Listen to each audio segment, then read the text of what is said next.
Hello, everyone. Welcome once again to Transparent Conversations. This is a interview series that revolves around our show Transparency, an LGBTQ plus glass show that is down in our galleries right now. Today we have with us Pearl Dick. Hi, Pearl. Hey, Jabari. And we're going to just go in and talk about a little bit about your work. Let me see. We just start off by introducing yourselves and telling us a little bit about your work and Sure. What brings you here today. Well, I am. My name's Pearl Dick. I'm a glass artist based out of Chicago. I am here in the next room from you right now. Thrilled to be an artist in residence at the museum through this week, and happen to have work in the show Transparency that's in your gallery right now. So we get to be here with you in person and get to talk about this work in this show. So yeah, pretty cool to be around people, pretty cool to be blowing glass, pretty cool to be talking about this stuff. And yeah, just very happy to be here. I mean, as far as my work goes, I've been blowing glass for over 25 years. I make sculptural pieces that talk about relationships and connection and conversations, interactions that we have with each other, like people, and our relationships with each other has always been very interesting to me. I feel like it's really important, our human connection. So yeah, that's a lot of the basis of my work. And I'm also an educator. So I teach glass blowing. I have a studio, and I'm the artistic director of a nonprofit in Chicago called Firebird Community Arts. And we do a lot of work with youth there. People of all ages can come take classes. Artists can rent the studio. Yeah, it's a really vibrant community space. So that is the other part of my work. So making sculpture, putting things together to talk about human interaction and building communities and educating young people, and trying to, I guess, just have glass reach more people. So, and that creeps into the work too, honestly. Like that's there. It's become there more and more as it's become more a part of my identity as an artist. So you'll see that. In fact, one of the pieces in the show here speaks to that as well. Okay. First question I would like to ask you before we get into anything else, and at some point we have some slides of some of your work, which we're going to go through. But I just wanted to ask you, what does it mean to be in a show like Transparency that explores the sexual identity of the artist? And what does that mean for you? Well, I mean, first of all, I was honored to be, in this show with, all of these amazing artists. I'm thrilled to be a part of it. I was a little shocked, to be quite honest, to hear that it was the first museum show dedicated to LGBTQIA plus glass artists. Like, how could that be? I mean, the show opened in 2017. So that was surprising to me, honestly. But, the show doesn't really speak to, it doesn't really talk about gender identity or sexual identity. Being a part of the show, or just being, identifying as queer, was the criterion for being part of the show. Like there wasn't actually a directive in terms of making work that speaks to sexual identity. So I think the show was a collection of people that identify as queer or gay or lesbian, etc. But it wasn't necessarily about our sexuality or our gender or our, identity or preferences. And I mean, that would be an interesting show to be a part of too. I'd be all for that. Hey, Kyle. Kyle's creeping. So yeah, it was really just by being who we are and making the work that we make, that was what got us into the show. I'm interested in, advocating and like giving a platform to people who've been underrepresented in glass in particular. But I also think that, like shows can be curated specifically towards a theme, regardless of your identity. And if there's a show that comes up that wants to speak explicitly about sexual preference or gender identity, I'd probably make work very specific to that if I was going to be in that show. Right. Well, I think that just from having gone through the show, there's so many different artists that make work for different reasons. Some people, their work is very much about who they are and what their identity is. And some people in the show, their work is just about what their work is about. And I think it's interesting that the show was curated from the standpoint of all of these people identify as LGBTQ plus, but that's not necessarily what the work is about. And so I think it's kind of interesting to have a show about just who the identity of the artist is. Absolutely, yeah. So I'm going to pull up some of your work and we can kind of just go through it real quick and then I'll ask you a few more questions. Sounds good. Thanks, Jabari. No problem.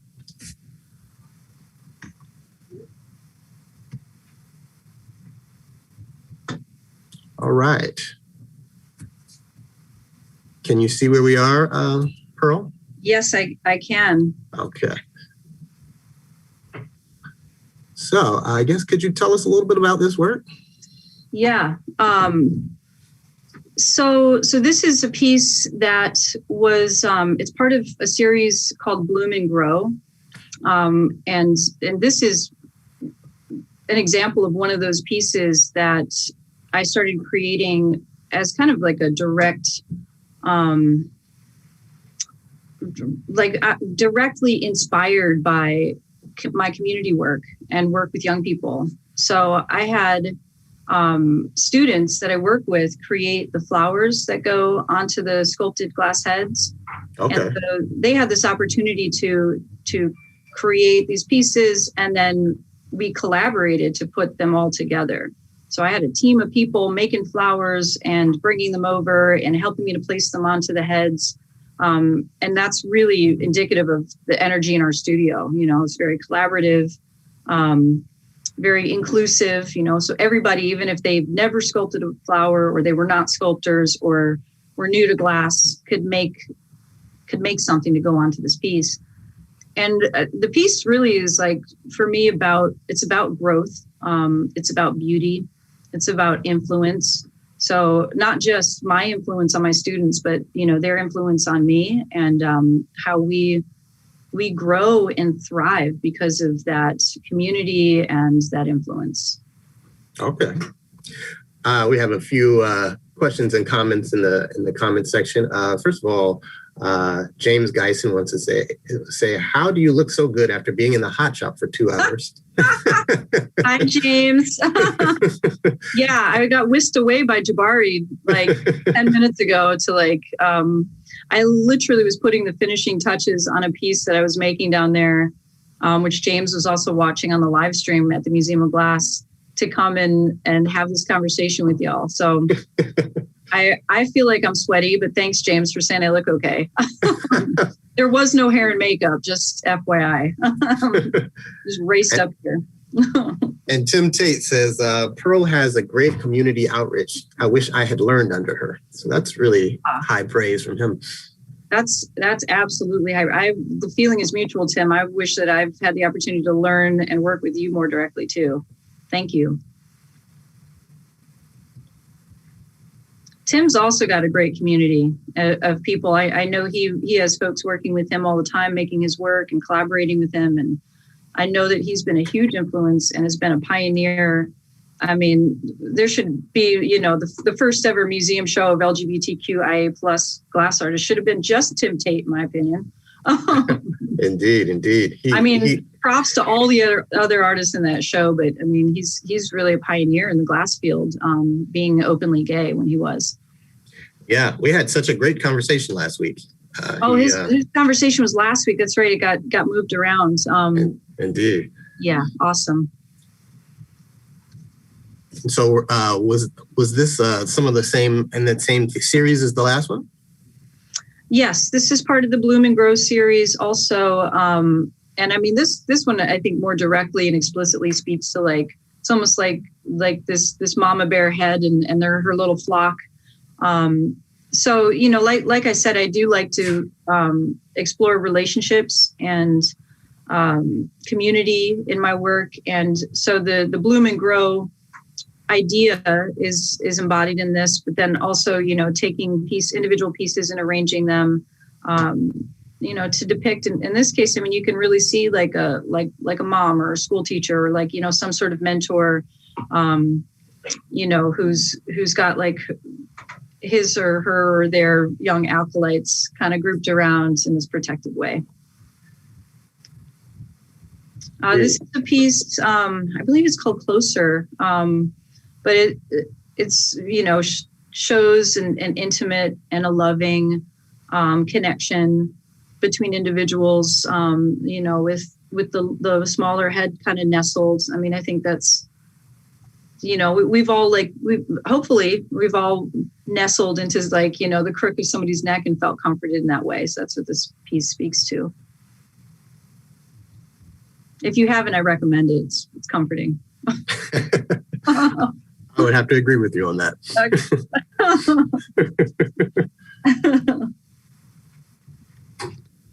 Oh, okay. So this is a piece. I believe this was called Reflection, but it was. This was speaking to something that that I've always considered. That when you look at somebody else, it's an opportunity to also see yourself in that person. And so these are mirrorized clear glass, and you literally see a reflection of yourself. When you look at these pieces, and the contours of the human head in these kind of disappear. And then really what takes over is everything that's reflected in that surface, which, I thought pretty explicitly spoke to that concept and that idea. And I do think it's very important that we relate to each other from a place of empathy, where we can put ourselves in somebody else's shoes, or in this case, actually see our own selves, our own faces reflected in the face of another individual represented by an object. It's really poetic to see yourself in someone else. Yeah. Thanks. That's at the heart of what empathy is, Absolutely. I really do think it's so I work with young people in my studio.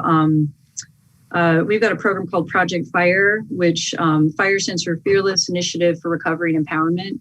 And these are all young people who in Chicago have been injured by gun violence. So we have this program uses glass in a way that's explicitly healing. And we partner with an organization, Healing Hurt People Chicago, that meets young people at the hospital when they're injured and offers follow-up care.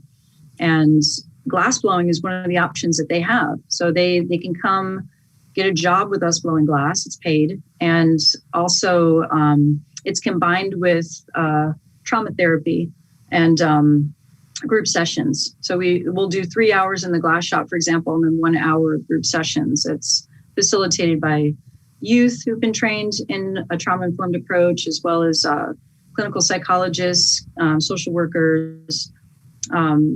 So that trauma-informed approach is really a big part of how we teach people about glass in our studio. And I think it's really just a valuable way to move through the world in general. Of course, we've all experienced our own trauma, maybe not as specific as having been shot, but I think we could all really benefit from from other people's perspectives and learning from each other. Yeah, definitely. So this piece is actually in transparency. It's called Us. And I guess I had a few questions about it. I was just wondering about the positioning of the heads together. Is that meant to represent intimacy? And I guess, can you talk a little bit about that? Sure. Yeah. So this piece, that connection is an important one for me, because it can be both a very intimate and powerful connection, as well as an adversarial one, both at the same time. I think it depends on where you're at when you come to look at the work. I tend to think of it as the really intensely connected, like when you hold somebody's head in your hands and you just touch foreheads and you're just really intensely connected in that way. That's how I think of it. But I have had a lot of people say it's like butting heads, or it's like an opposition. And I really think that dichotomy is crucial, because,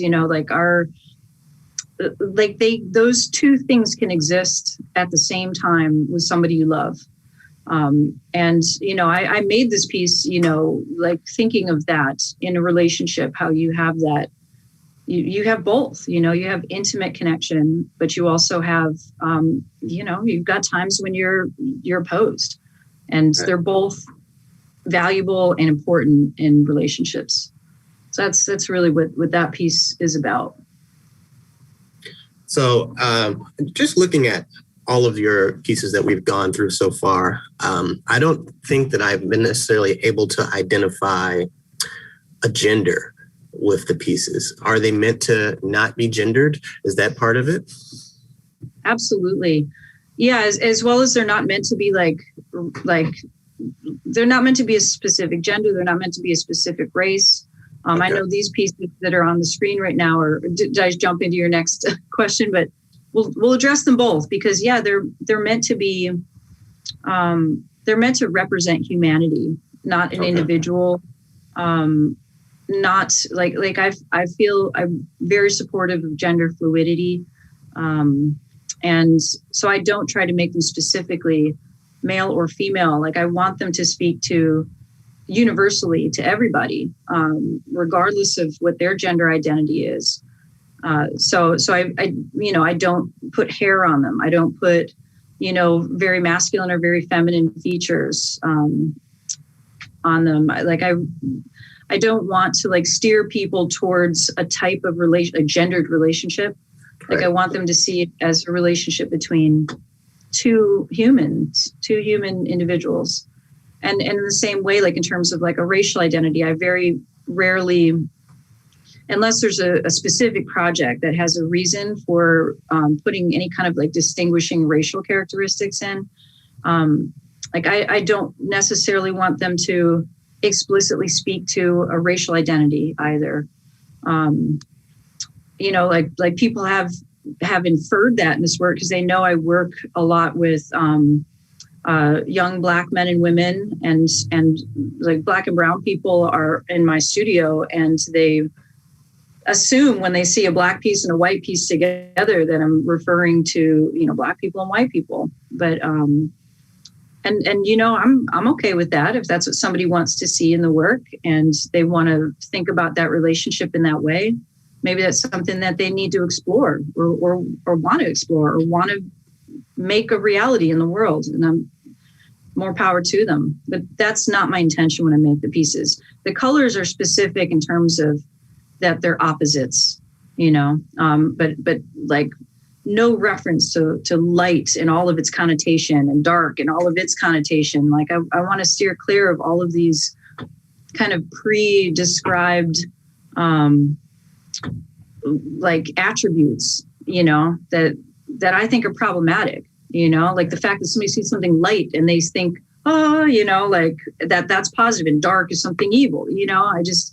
I think that's those are more and more like I feel like as we're hopefully becoming more mixed and more fluid, like, not to homogenize us, but that, we become less about a physical identity, and more about like just the human soul, like the person that we are.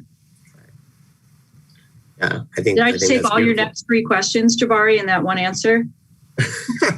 You've definitely answered a few of them. I mean, you could also look at it just in terms of like formal elements, in terms of negative and positive and all of those things. So I think that, maybe as human beings, we want to assign things that are very native to us in terms of like what we think about subjects. Absolutely. And I mean, that's our nature to assign and to try to make it fit into like something that we understand from our experience and our worldview. And again, I'm okay with that. I feel like, art is my art anyway is open to interpretation. I think it can be very individual, like where people come to the pieces is what they'll tend to see. So this piece right here, I haven't seen this one in person, but the one we have in the exhibition guide also seems to incorporate painting and a figure at the same time. When you do that, are they supposed to be in conversation with each other? Can you tell us a little bit about that? Yeah, it's either meant to have like a specific kind of narrative, I guess like narrative clues to what I'm thinking about, and making the piece guide is like that. I think it gives like the viewer a way to contextualize the sculptures, and that was more leading that guide. I mean, the piece is called Guide. Right. That one, but it was more about like having, and it's still abstracted. It's still not like real, like hit you over the head. This is the idea, but it was like another narrative clue for me to get a point across about the grouping of pieces as I put them together. Right.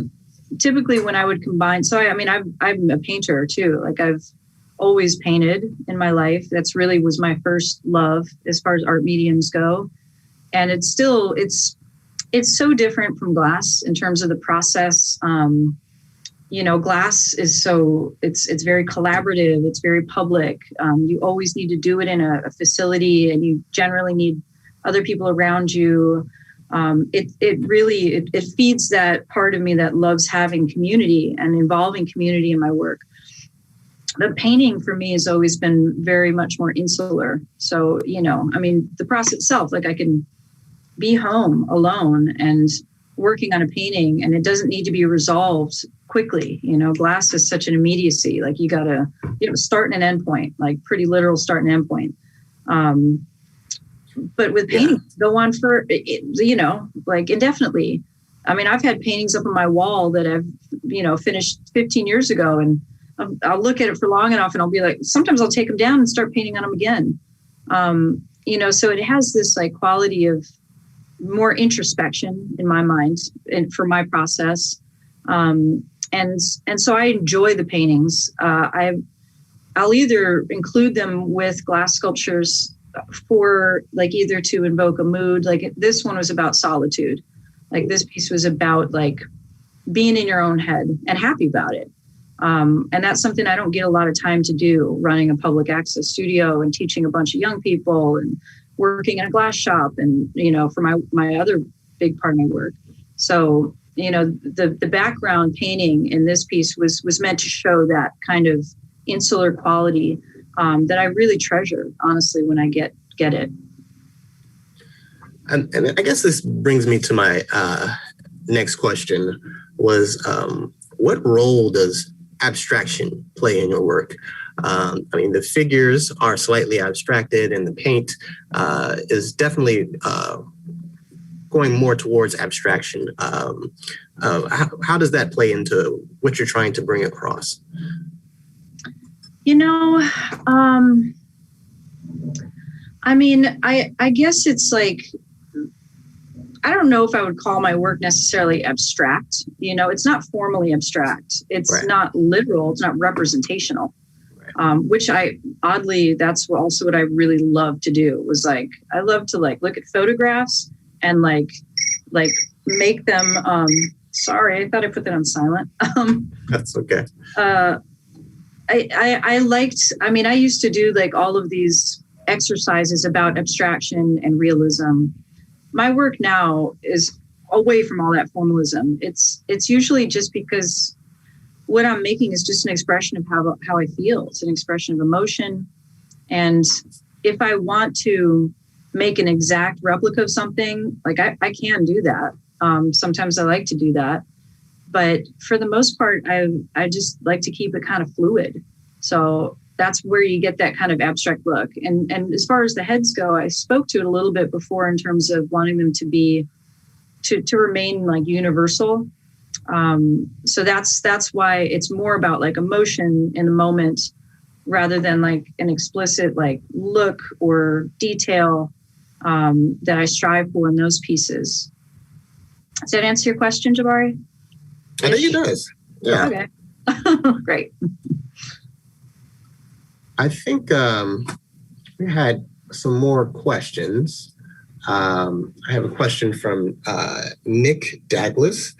What's up, Nick? Who says, "Hi, Pearl.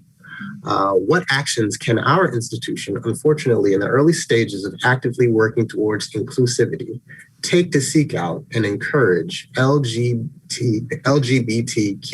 teaching artists and instructors of color to teach at our campus? How can we work to change our ingrained culture to ensure they are comfortable coming to teach at our institution? Are there common pitfalls we should avoid?" I mean, I really appreciate, you asking this question, Nick, and I wish I had an easy answer for you. It's not, there's no rule book as far as like how to promote diversity, how to make somebody feel like, welcome and included when you have a really long history of the opposite. I mean, I think it's going to take some time. Like I hate to say this because, I don't want people to not do anything, to not reach out specifically to people of color or people of different, gender and sexual identities. But it is going to take time before people are going to feel included. We have to change the landscape. We have to change the culture. We have to have more people of color in a space so that when young people go there, they see other people that look like themselves and they're not the only person there. And these things are going to take a long time, years and years. And right now, I think we're becoming more aware of, how white glass is, for example, or how underrepresented women and like people of, basically non-white men, how underrepresented everybody except for non-white men. No offense, Nick. I know you're a white guy and you're awesome, but, and I know you're trying to make change, which is great. The more that we can, I guess, just continue to change the cultures where we are by like, I wish I had a good answer. It's not like you can just bring in a whole bunch of people of color and that's going to change it. You got to change like the way people think about diversity, that it's not like just an obligation or responsibility, but it's a necessity for us to like keep our mediums strong and interesting and vibrant and our institutions moving forward.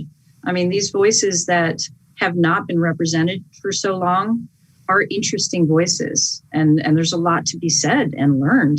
So to know that, to recognize that, to respect that, I think is a good start.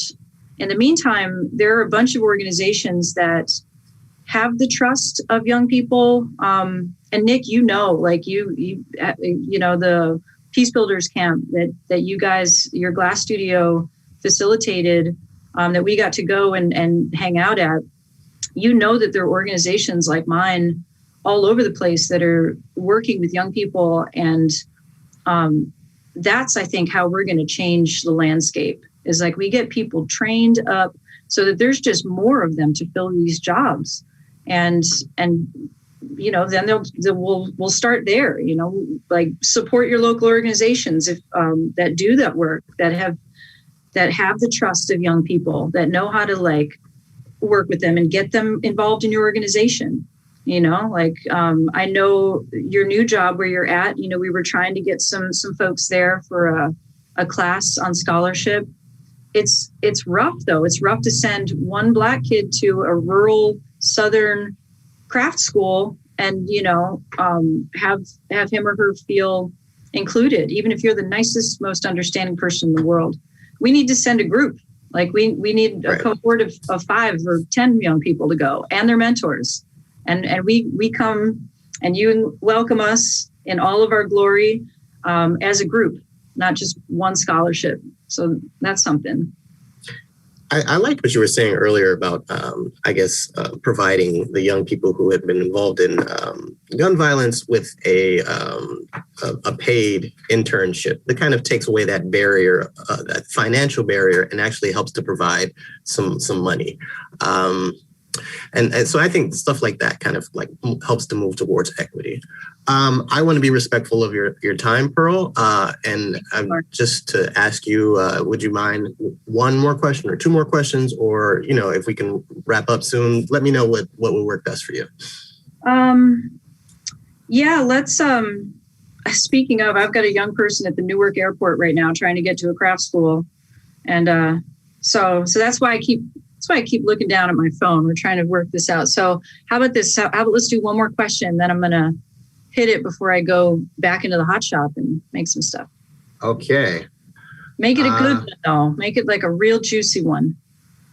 So we have a question from Kyle Martin Edwards. And Kyle says, "Hi, Pearl. Are the expressions on each sculpture spontaneous or more intentional?" A little bit of both. Like I'll have an intention when I set out, like when I plan a piece, like glass blowing, especially when you're doing something complicated, like what we're going to be doing later today at the Museum of Glass. And plug, you should check it out. It's going to be live streamed. It's going to be crazy. I don't know if it's going to work, and it's going to be a bunch of people running around. So when you have a team of people, you have in a glass studio, you have a plan. So I almost always have a plan for what I want to do. But many times that plan kind of changes. It did yesterday, based on either how I'm feeling that day, how somebody else might be feeling that day, what comes out because of how we're feeling. And also like the glass sometimes has a say. You know, sometimes the glass is, you know, does something different despite, you know, your skill level and best intentions. And it's generally, in my experience, wise to go with it rather than fight it. So yes, I have intention, and yes, they're spontaneous. Sorry. Sometimes you just got to go in the moment and like, you know, be real with it. So yeah. I think that meeting of those two things is the serendipity that is art oftentimes. Indeed. And life, we've got to go with the flow, right? Indeed. Well, thank you so much for joining us, Pearl, as part of our Transparent Conversations. Just highlighting some of the work that is and transparency.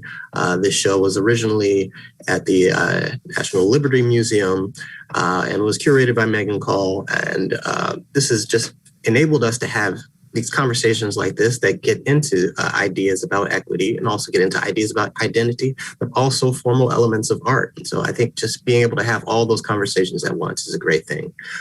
Thank you so much, Pearl, for joining us. Thank you so much for the opportunity, Jabari. It's been a pleasure talking to you. All right. Bye, everybody. Bye. Thanks for coming and checking it out.